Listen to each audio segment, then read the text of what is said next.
Hello. My wife's phone was buzzing with messages from another man.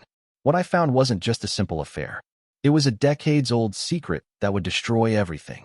I took his wife to Chicago's most prestigious gala, and what happened that night changed four lives forever. But the real twist came when I discovered I had a son who would become my secret weapon. I'm William Franklin, 44 years old. Up until 6 months ago, I believed I had everything a man could desire. I built my life from the ground up, rising from a working-class neighborhood in Detroit to becoming one of Chicago's top venture capitalists. My portfolio was valued at over $50 million. I had investments in everything from tech startups to medical device companies. Success wasn't just what I did, it was who I was. I met Autumn 12 years ago at a charity auction.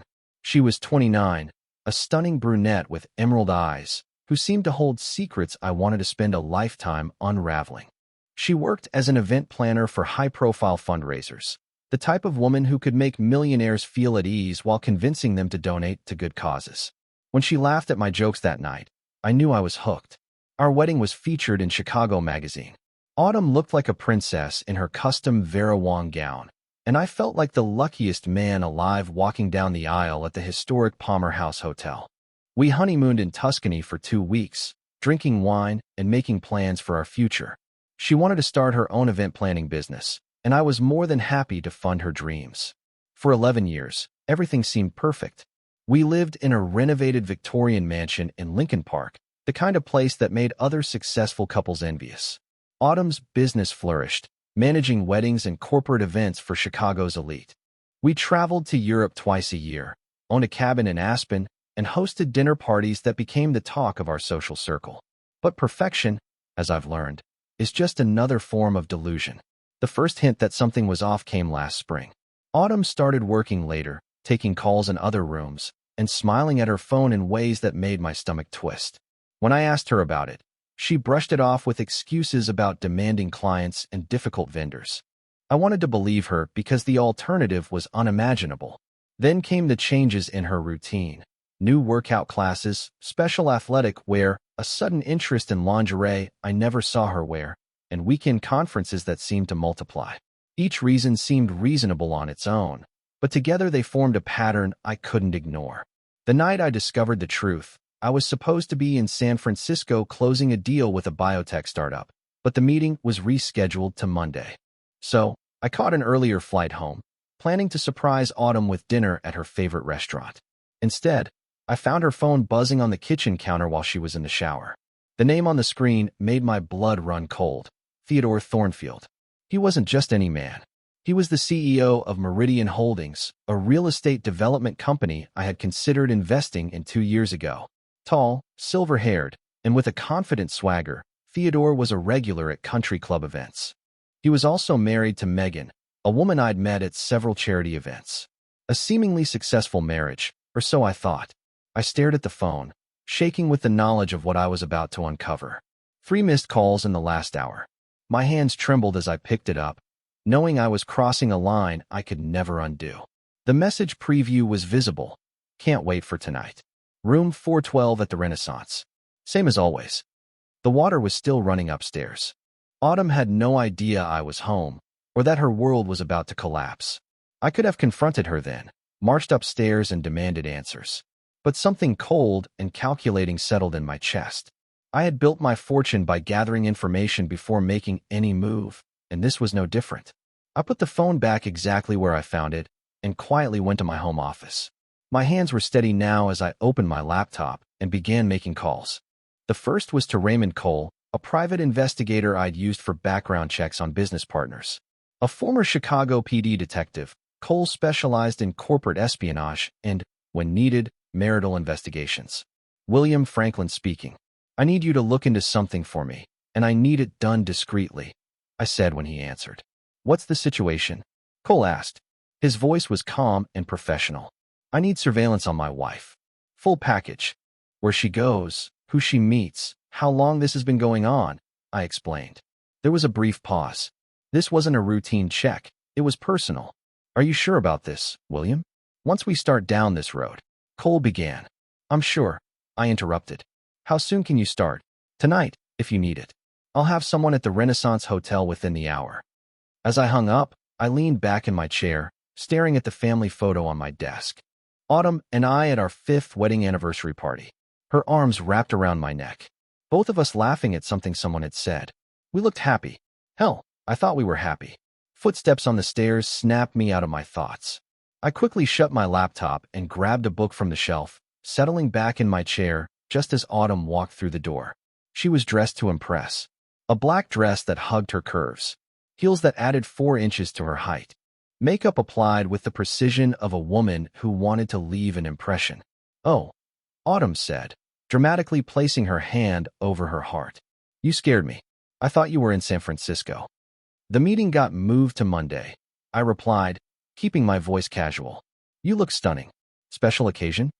Autumn's smile faltered for just a moment, but she quickly recovered. "Client meeting. You know how demanding Mrs. Patterson can be with her daughter's wedding." I nodded, playing along with her story. "Of course. Well, don't let me keep you. I'll probably turn in early anyway." She kissed me on the cheek, and for a brief second, I caught a whiff of expensive cologne that definitely wasn't mine. "Don't wait up, honey. This might run late," she said as she left. After she was gone, I stayed in my office for a long time, staring at nothing. The house felt different now, like a stage where I had been unknowingly playing a role. Every shared meal, every conversation, every intimate moment. How much of it had been real? My phone buzzed with a text from Detective Cole. "Target acquired. Renaissance Hotel, just like you said. We're in position." I poured myself 3 fingers of bourbon and tried to focus on work emails, but the words blurred together. Around midnight, another text arrived. "Got what you need? She's not coming home tonight." I didn't sleep. Instead, I sat on our back deck, nursing the bourbon and planning my next moves. By dawn, I had made 3 decisions that would change everything. First, I called my attorney, David Sherman. We'd known each other since college, and he specialized in high-net-worth divorces for Chicago's elite. When I explained the situation, his voice became serious. "William, before we proceed, I need to ask, are you absolutely sure about this? Once we start the legal process, there's no going back." "I'm sure, David. Draft the papers, but don't file them yet. I want to control the timing." Second, I liquidated several non-essential investments and moved the funds to accounts that Autumn couldn't access. It was perfectly legal. The money had been mine before we married, but it would limit her options once the truth came out. Third, and most importantly, I started researching Theodore's wife, Megan. If they wanted to play games, I was going to make sure everyone played by the same rules. Cole's report arrived by encrypted email that afternoon. The photos were devastating. Autumn and Theodore entering the hotel together, leaving separately the next morning, their body language intimate and familiar. But what caught my attention more was the timeline. Credit card records showed this had been going on for 8 months. Not the few weeks I had initially suspected. 8 months of lies. 8 months of her coming home to me, kissing me goodnight, and pretending our marriage meant something. The betrayal ran deeper than I had imagined. That evening, Autumn returned home with flowers, expensive orchids, probably worth more than most people's weekly salary. "Sorry about last night," she said, arranging them in a crystal vase. Mrs. Patterson insisted on going over every detail twice. "No problem," I replied, watching her act with a new perspective. "How's the photography class going? You haven't mentioned it lately."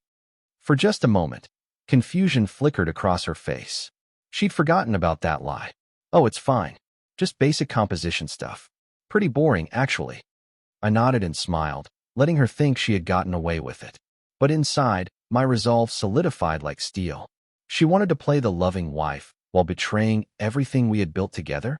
Fine. But she was about to learn that I didn't play games. I won them. The next few weeks became an exercise in controlled fury. I kept up with my normal routine, morning workouts, business meetings, evening dinners with Autumn.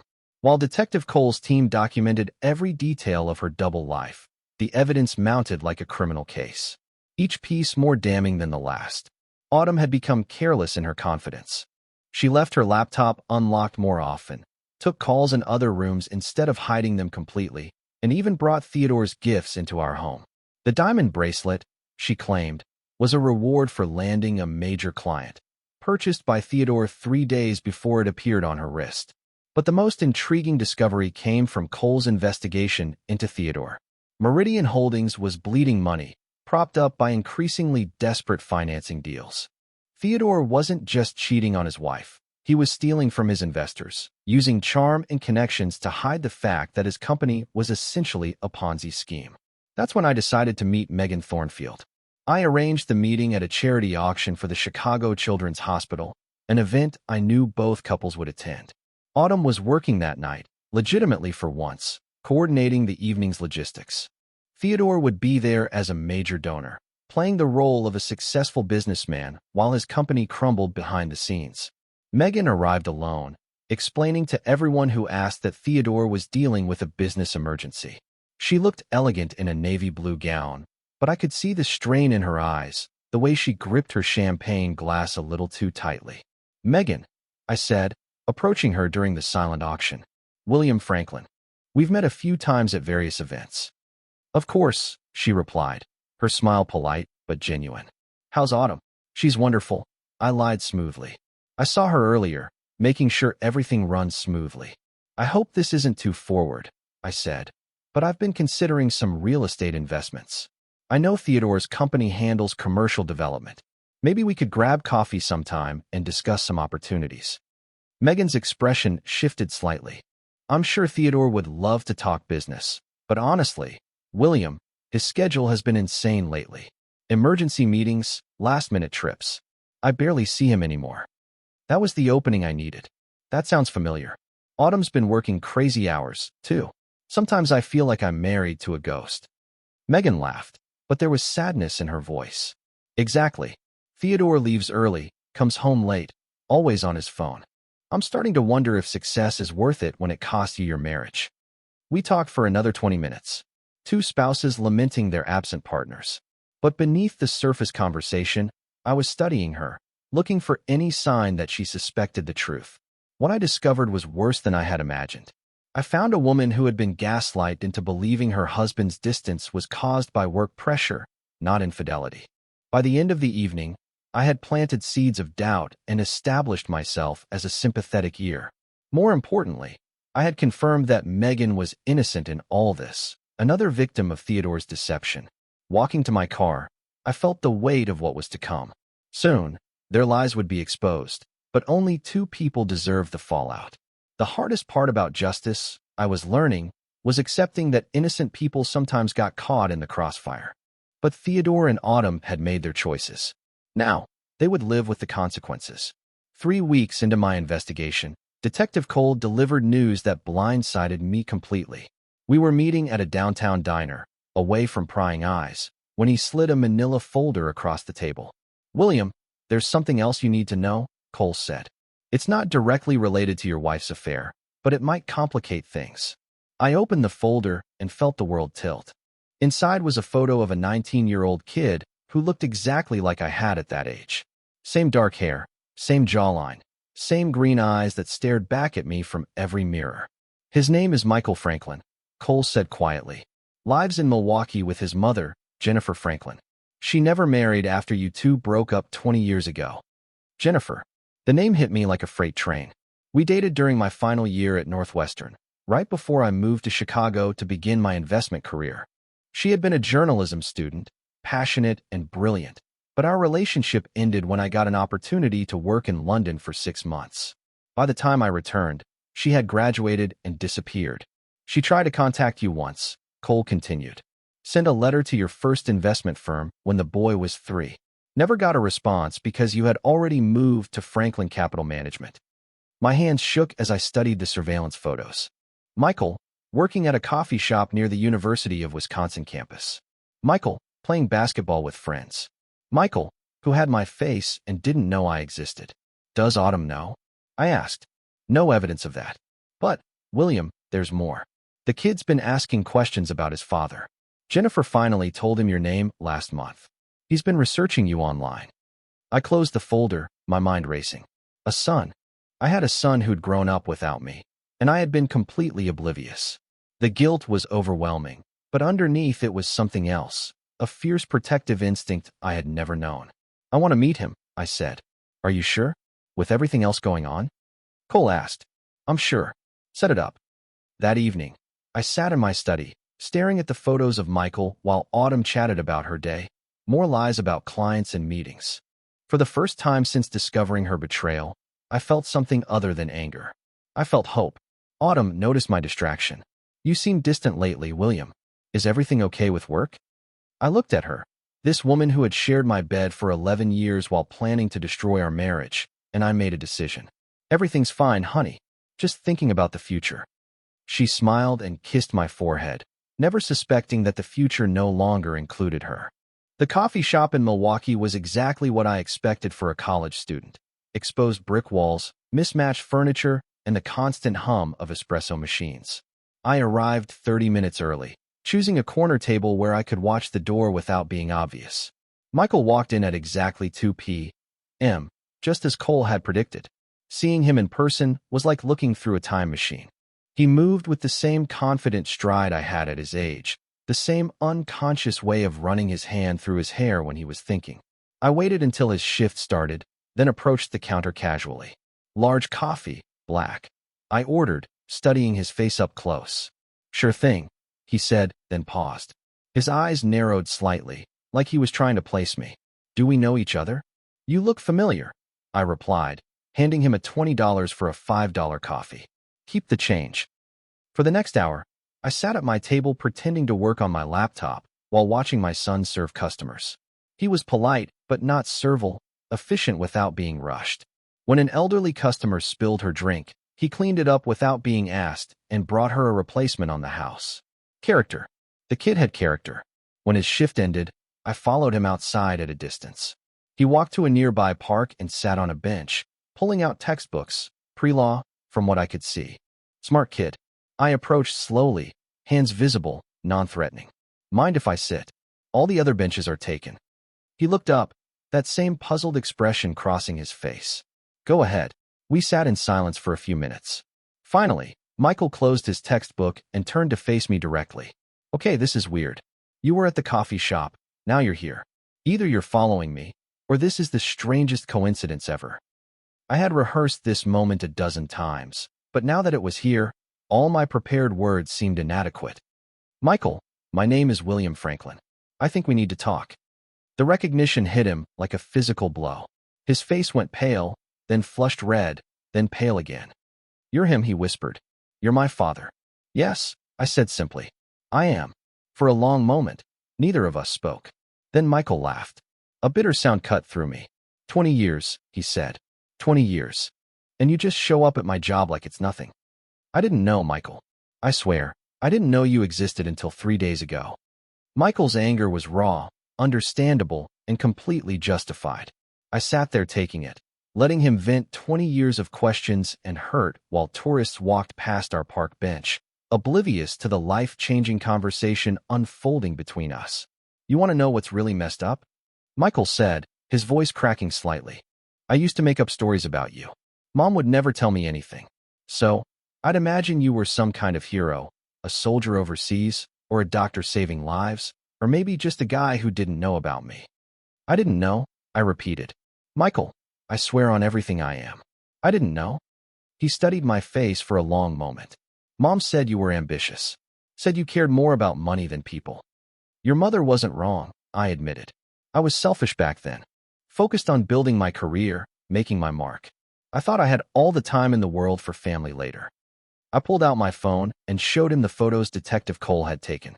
Autumn and Theodore entering hotels, kissing in parking lots, living a lie while I thought I was building our future. Now I'm learning that success means nothing if the people in your life aren't who you think they are, I said. I've spent 11 years married to a woman who's been betraying me for months. But finding out about you? That's not betrayal. That's the best thing that's happened to me in years.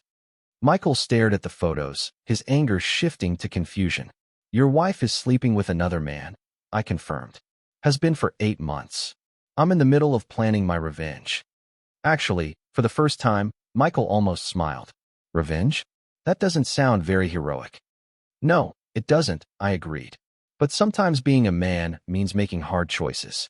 Sometimes it means showing people that actions have consequences. We talked for 2 more hours. Michael told me about growing up without a father, about Jennifer working 2 jobs to put him through school, about his dreams of becoming a lawyer. I told him about my business, my success, and my failures as a human being. I want to be part of your life, I said. I know I don't deserve it, and I know it won't be easy, but I want to try. Michael was quiet for a long time. Then he asked, "What about your wife?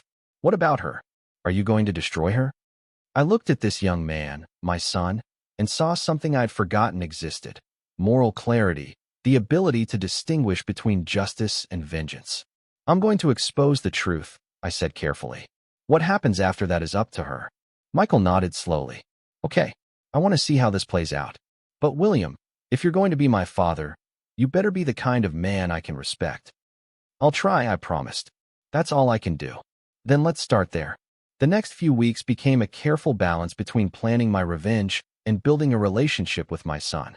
Michael agreed to come to Chicago for the weekend before the charity gala, giving us time to talk without the pressure of public exposure looming over everything. I put him up at the Palmer House, the same hotel where Autumn and I had been married. The irony wasn't lost on either of us. "This place is incredible," Michael said as we sat in the lobby bar. "Mom always said you did well for yourself, but seeing it, money isn't everything," I said, then caught myself. "Sorry, that probably sounds hollow coming from a guy who just put you up in a $500 a night hotel room. Actually, it sounds like something a father might say." We were making progress slowly but surely. Michael had his mother's sharp wit and my stubborn streak, a combination that made for interesting conversations. He questioned everything I planned for the gala, forcing me to examine my motives. "So, you're going to humiliate your wife in front of all these rich people," he said over dinner. "And then what?" "Then she faces the consequences of her choices." "And the other guy's wife, Megan, what about her consequences?"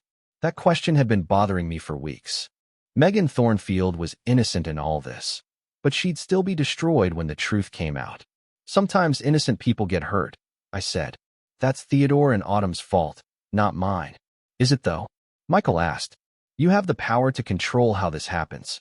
You could confront them privately, give them a chance to come clean, and let them spin the story. Make themselves the victims." Michael shrugged. "Maybe. Or maybe you give them a chance to do the right thing for once." I'd hired Detective Cole to tail Autumn that evening. She was supposedly at a client meeting, but Cole's text confirmed she was at the Renaissance Hotel with Theodore. Room 412. Same as always. "Your wife's at the hotel again," Cole texted. "They just ordered room service. Looks like a long night." I showed the message to Michael, who read it without expression. "You could go there right now," he said. "Confront them. End this tonight." "I could," I replied, "but I won't." "No," I admitted. "I want them to pay publicly. I want everyone who ever respected them to know what kind of people they really are." Michael finished his wine and stood up. "Then you better make sure you can live with that choice, because once you go down this road, there's no taking it back."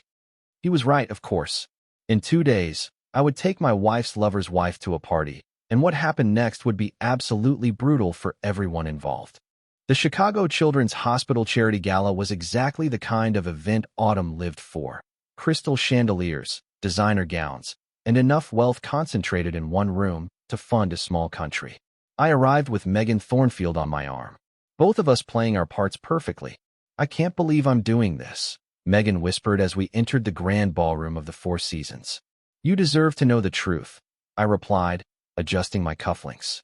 "And they deserve to face the consequences." Megan looked stunning in a midnight blue gown that complemented her silver hair. We had spent the afternoon rehearsing our story. Old friends who'd reconnected after Theodore and Autumn had been mysteriously absent from recent social events. As soon as we walked in, conversation stopped. Whispers followed us across the room like ripples in a pond. I spotted Autumn near the silent auction tables, her face draining of color when she saw us together. Theodore was by the bar, his confident smile faltering as he watched his wife approach me with obvious familiarity. "William," Autumn said, reaching us first. Her voice was steady, but I could see panic in her eyes. "What a surprise to see you here with Megan." "Autumn, darling," I replied, kissing her cheek. "Megan and I ran into each other last week. Since you've been so busy with work lately, I thought she might enjoy having some company tonight." "How thoughtful," Megan said, her voice perfectly innocent. "Autumn, you look lovely. That dress is gorgeous." "Thank you," Autumn managed. "Where's Theodore this evening?" Business emergency, Megan lied smoothly. You know how demanding his work can be. I watched Theodore approach from the corner of my eye, his face a mask of confusion and growing alarm. He'd probably been expecting a quiet evening with my unsuspecting wife, not a public confrontation with both spouses present. William, Theodore said, extending his hand. Good to see you and Megan. Sweetheart, what are you doing here? William invited me, Megan said, taking his hand but not releasing mine. Isn't that sweet? Since you've been working such long hours lately, he thought I might enjoy the company. The four of us stood there in a perfect tableau of deception, each playing our assigned roles while the truth hung between us like a loaded gun. Other guests began to notice the tension, conversations turning our way with poorly disguised curiosity. Perhaps we should find our table, I suggested. I believe we're all seated together tonight. Autumn's face went white. Together, didn't you know? I smiled. I purchased a table for 10. Michael will be joining us as well. Michael? Theodore asked. My son, I said, watching both their faces carefully. Autumn's never mentioned him. How strange. He's quite excited to meet my wife and her business associates. The evening was about to become absolutely brutal, and they had no idea how deep the devastation would go. Michael arrived fashionably late, looking every inch the confident young man I'd raised him to be in just a few short weeks. He wore a perfectly tailored tuxedo and carried himself with the quiet authority of someone who belonged in these circles. Dad, he said, embracing me warmly before turning to the table. You must be Autumn. I've heard so much about you. Autumn's smile was frozen in place. Michael, what a lovely surprise. William never mentioned he had a son. 20 years of surprises, Michael replied pointedly. But we're making up for lost time now. The dinner proceeded with excruciating politeness, each course accompanied by increasingly strained conversation.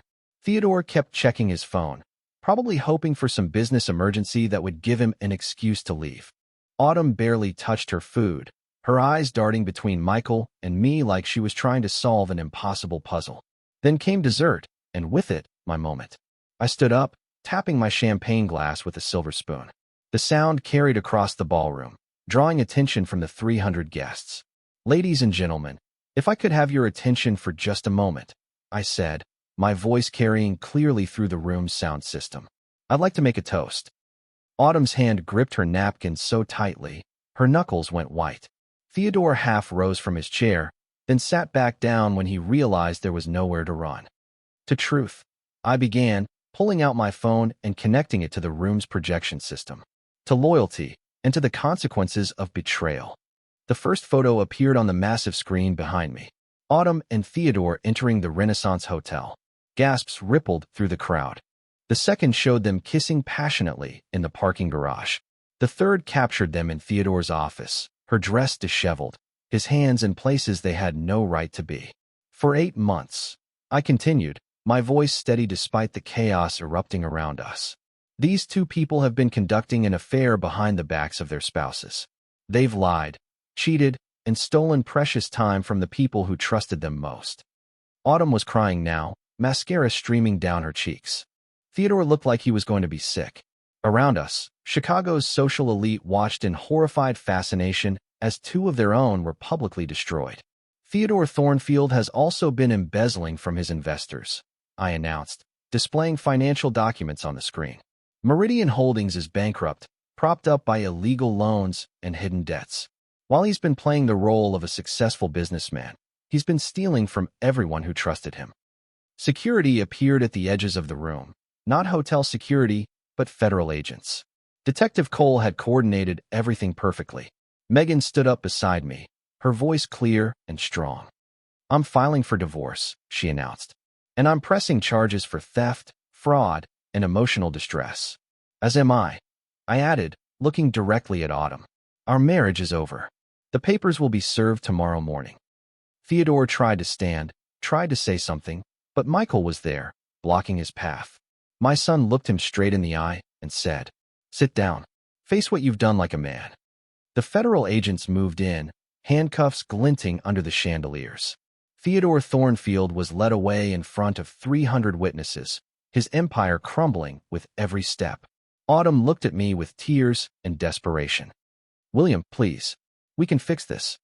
No, I said quietly. We can't. But maybe you can learn to be a better person. For your sake, I hope you do. 6 months later, I stood in the same hotel, but this time for Michael's law school graduation party. He'd transferred to Northwestern to be closer to me, and we'd spent every weekend building the relationship we should have had all along. Autumn was working as a hotel event coordinator in Milwaukee, starting over with nothing but the clothes on her back. Theodore was serving 15 years in federal prison for fraud and embezzlement. Megan had moved to San Francisco and started a new life with the settlement money. Any regrets? Michael asked, adjusting his new law school ring. I looked around the room at the family I'd found, the justice I'd served, the truth I'd finally told. None whatsoever, I said. Sometimes being a man means making the hard choices. Sometimes it means showing people that actions have consequences. And sometimes, Michael added with a smile, it means knowing when to stop and start building something better. He was right. As usual, the revenge was over. Now came the harder task, being the father I should have been all along. Bye-bye.